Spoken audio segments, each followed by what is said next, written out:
Okay, so this is my client's third manicure. So the nails are growing, but of course this is a very lengthy process when the nail is damaged so high up. And she has a tendency to bite her nails a little bit, so it's been very tempting. So we're gonna redo the shellac, because the shellac is just smoother, and I find people then don't pick the nails as much. Once the damage goes out, then we can think about something else, but I think now it's just safer because, yeah, the nails are just not as rough. So that's what we're going to do. The skin is improving. Because the thing is, with shellac, it's very difficult to shorten the nails without the nails starting to peel.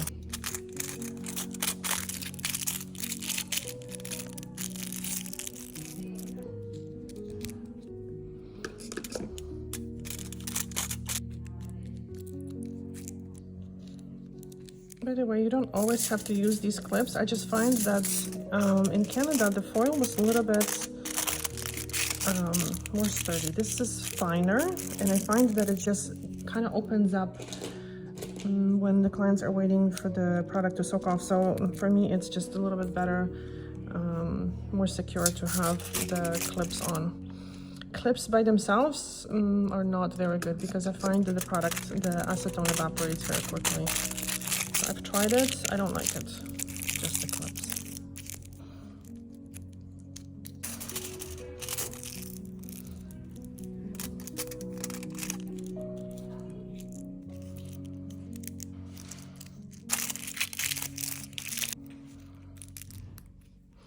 Okay, so now I'm going to, I have a heating pad underneath here, so I'm going to wrap the nails.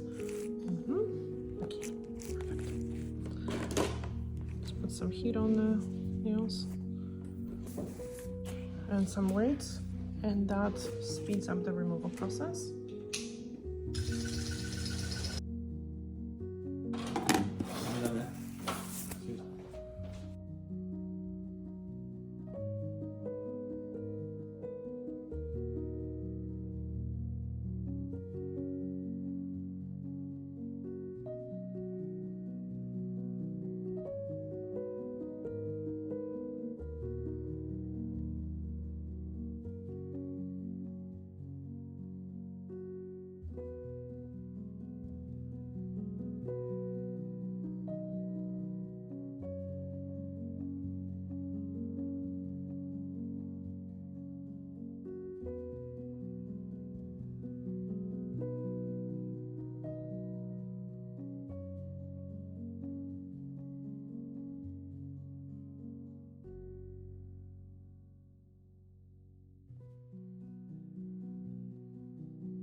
Okay, so again, I'm going to make the nails as short as possible so they are not bothering her.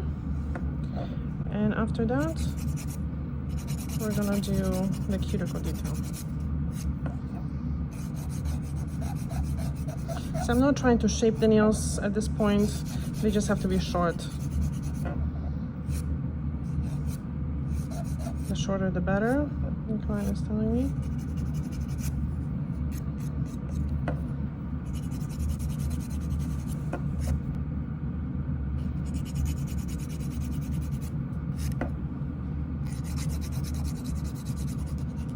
And I think once the damaged surface grows out, it's going to be easier to not to pick them, because right now if the surface is uneven, it really, really bothers people. And they tend to pick a little bit, so that's why having something smoother on the nails is helpful when it comes to breaking that habit.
Okay, so now the cuticle detail. So now I'm going to push back the living skin. Sometimes the cuticle gets pushed back, especially when it's cream has been used as well.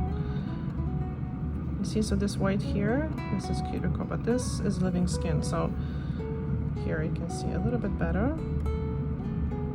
So pushing back the living skin, and that exposes the cuticle. So we're going to remove the cuticle, but we're not going to cut the living skin, because if you cut it, skin just grows more.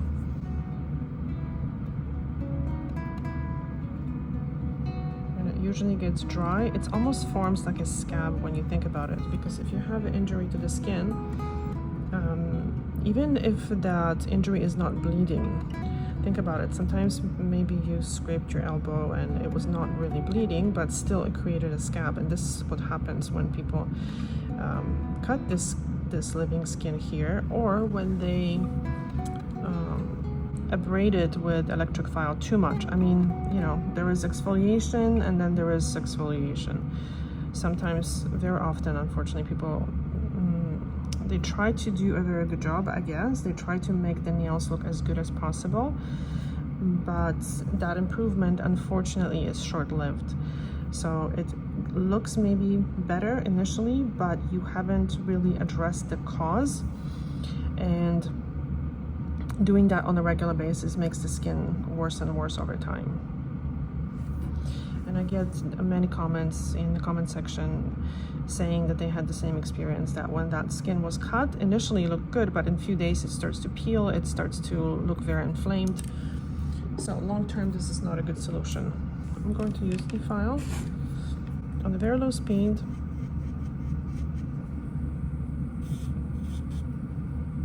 And just remove the cuticle from the nail plate. I noticed that too, that people very often say that this is a nail bed, which is incorrect. The nail bed is underneath, and this is a nail plate.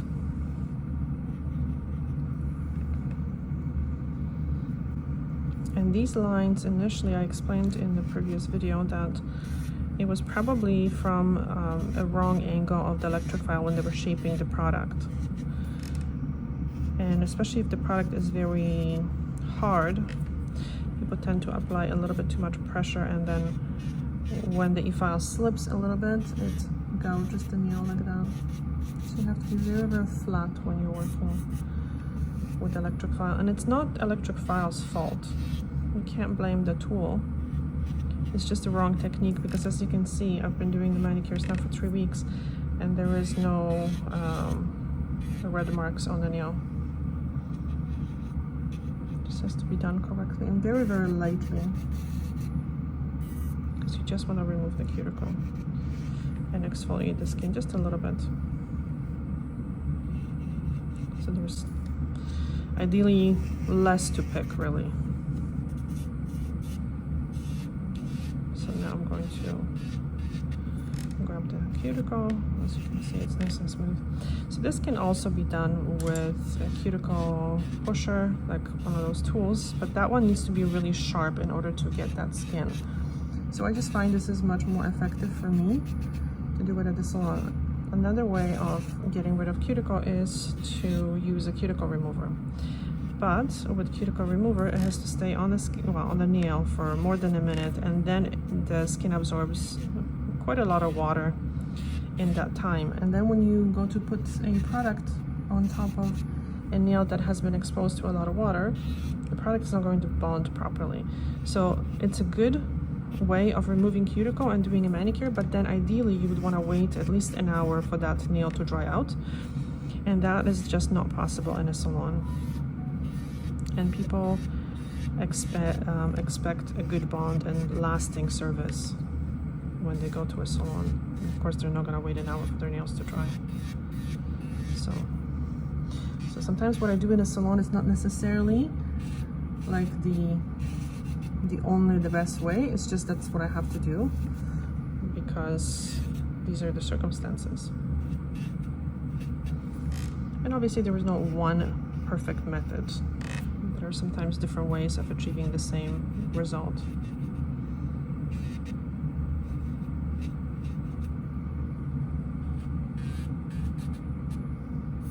I'm going to snip this after.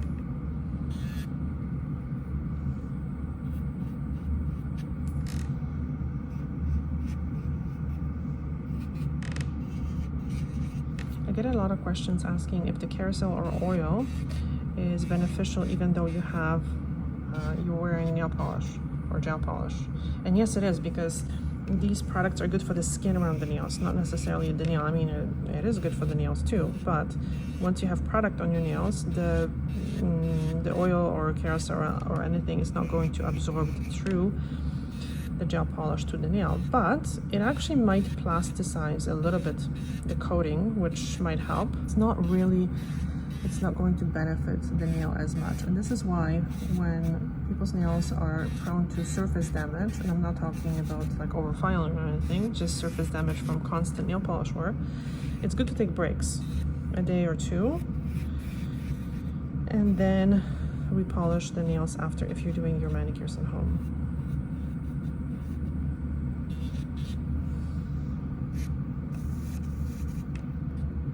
And don't wait until you have major surface damage, because then it's kind of late.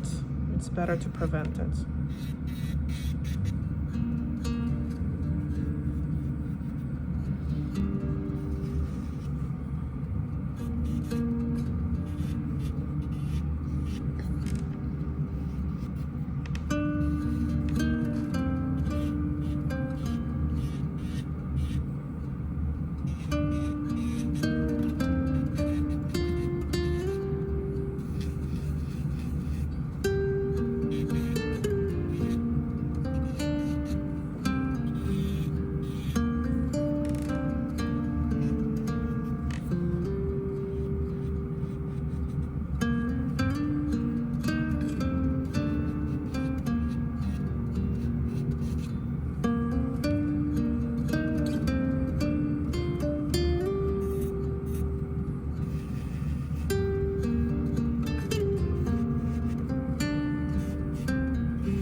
Solo 10 segundos.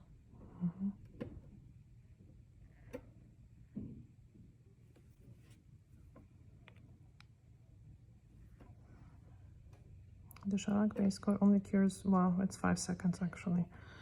And clients always are concerned that something is wrong with the lamp because it's different with CND Shellac.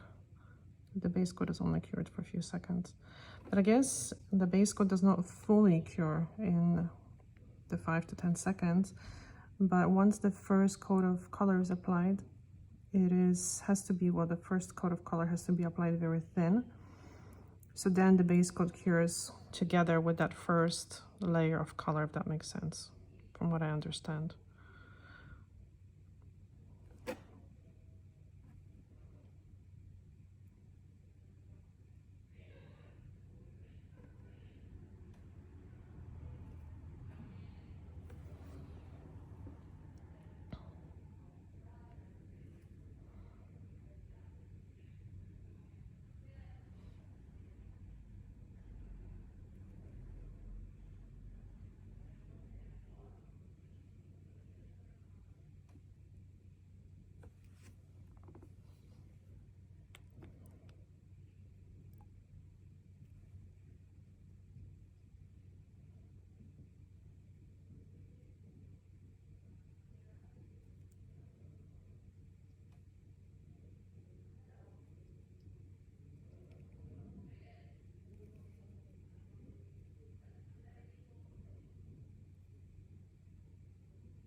Okay, so we're doing color today.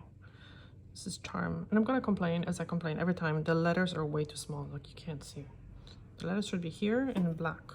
It is very important to mix these colors well because they're highly pigmented, and the pigments over time they settle on the bottom, and then the polish does not go on well when they're separated. So I use a shaker. I use the Eisen shaker. I can leave the link below. And honestly, it's a very, very important tool. It makes a big difference. I would not want to be shaking these by hand every single time.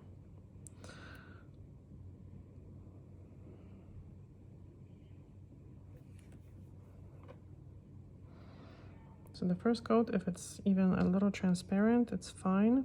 So this is the thing with shellac, you cannot work, you can't like fix imperfections like you sometimes would with other products, with other gel polishes. You have to use it much, much thinner. If you want to fix imperfections, then you would have to put like an overlay underneath,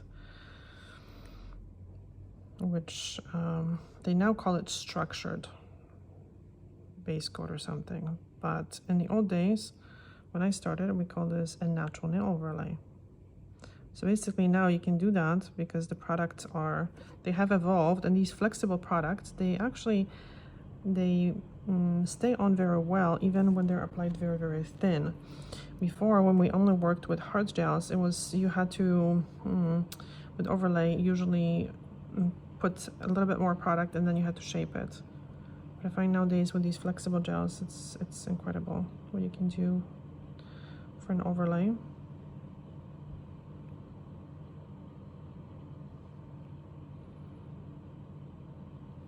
But yeah, to me, that's a different service. If you want to do an overlay underneath, it's possible. But not every client even wants that. And then it takes longer to soak off, then it has to be filed off. So it's a different service. Okay. It is very important also to position the hands properly under the light. This is something a lot of people forget.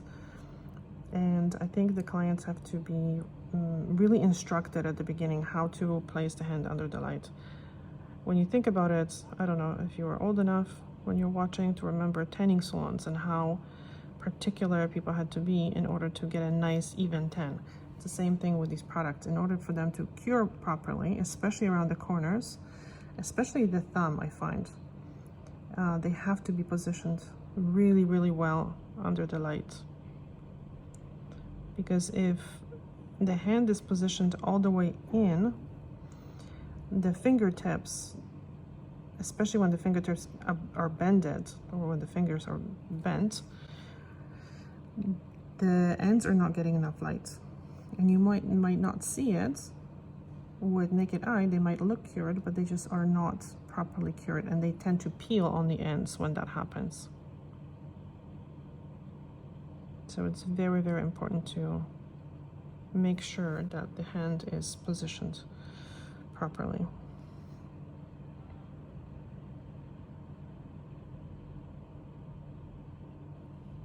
And it remains flat throughout the curing process. So I know that CND recommends first wrapping the free edge, like going like this, and then doing the coat of polish. I actually do it the other way around. I think I made a video about it a long time ago, but I'll explain it again. I like to cure this coat first, because once you cure it, the coat does not move anymore. And when you put the gel next to it, it's not going to like join with the other surface. I'm not sure if I can explain this correctly. I'll show you on the other finger. So basically, when you put the first coat first, and without curing it, you add a little bit on the end, just a small amount. That small amount is still going to pull away and go towards the middle, and it's going to expose the free edge again. But when this is cured, the addition that I'm making now, just kind of wrapping it very, very thinly, it doesn't move. It just stays there, and it creates a really, really nice straight edge on the end. Like it's hard to really maybe even see on camera, but basically the end is not as translucent. It's more sharp, the end. And you know, you work differently with each brand. I know shellac is quite different, so you have to kind of adjust your technique to whatever you're using. And a lot of people are asking me like if these techniques are going to work with gel polish, and I will say no, because each brand could be a little bit different. This is why brand specific training is so important, and even additional training with people that are very familiar with the brand is very helpful sometimes. Sometimes they figured out a ways of doing things that are more effective. This is a very good color. I love it. It's very similar. This is very similar to Tropics, and I love Tropics too. Tropics has a little bit more orange. This is more pinky. It's more coral, actually. Tropics is more orange.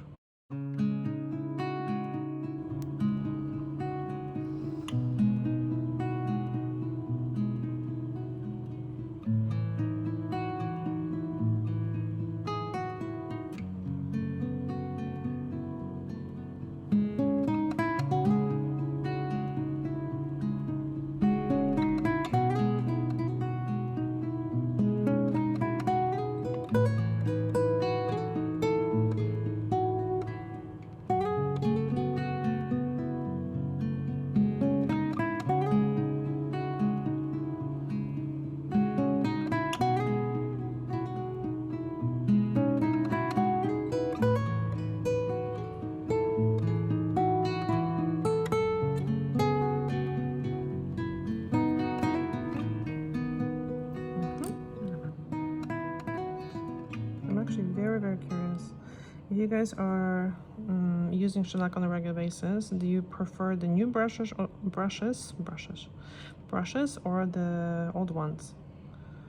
I have some old brushes in some of the bottles, and I can't use them anymore. I'm so used to these ones. I absolutely love these brushes. They make life so much easier because you can pick up a perfect amount of product to finish the nail, so you don't have to re-dip so many times, which saves time, and it just makes the application so much smoother, for sure. So let me know in the comment section what you think.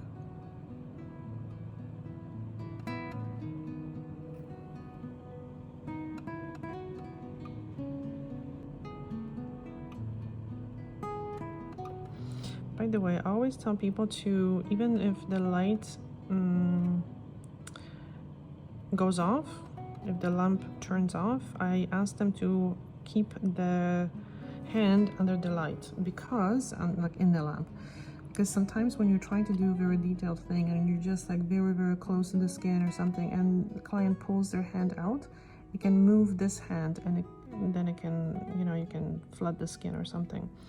And also that way they're not touching things, because the gel is still, until you are finished with it, the gel is still very it's sticky, right? So then you can get like little hairs in the gel, and that is a disaster to get out. So I'm going to use a no wipe top coat. I don't use it a lot, but I actually like it. I find that it's more shiny. If you guys are familiar with this new top coat, let me know what you think. It goes on thinner and it just has a really good shine.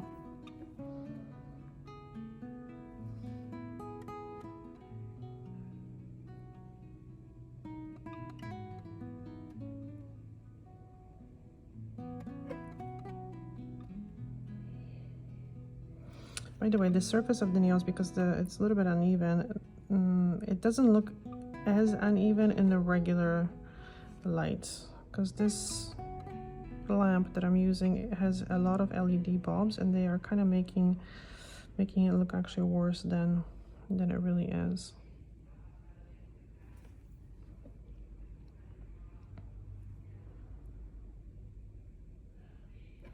Always with shellac, make sure to cover all the edges, to make sure that there is no color left uncovered by the top coat. Because when you go to wipe it, well, this one we're not going to wipe, but still, if you're using the regular top coat, you're going to wipe off the color. So make sure that the edges are always covered.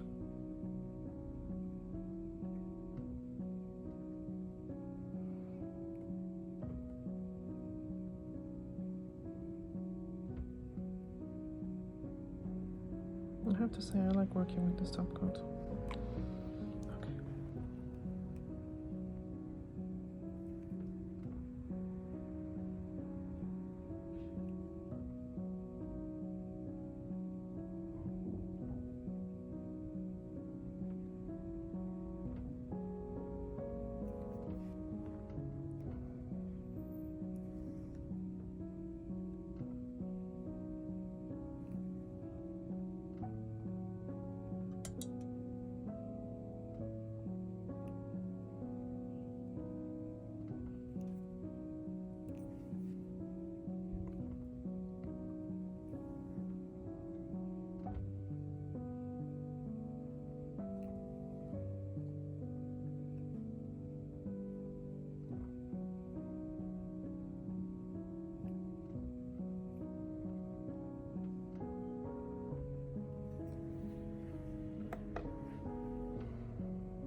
I usually cure the top coat twice, just to make sure, because it takes me a while to apply the top coat on this hand anyway, so might as well be cured twice.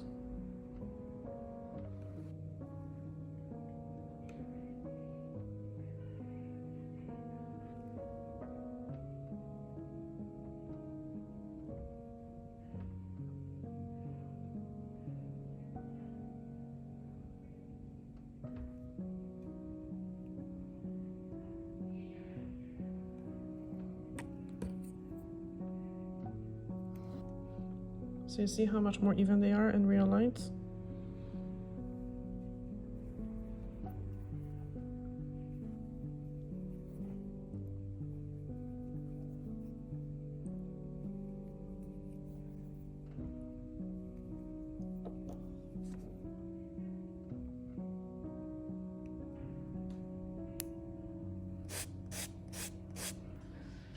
I can usually get it out.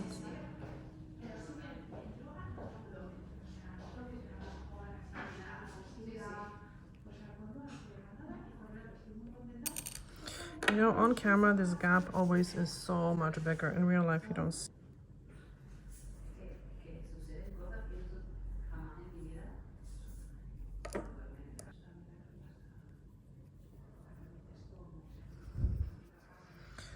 And right now, this color looks much more orange.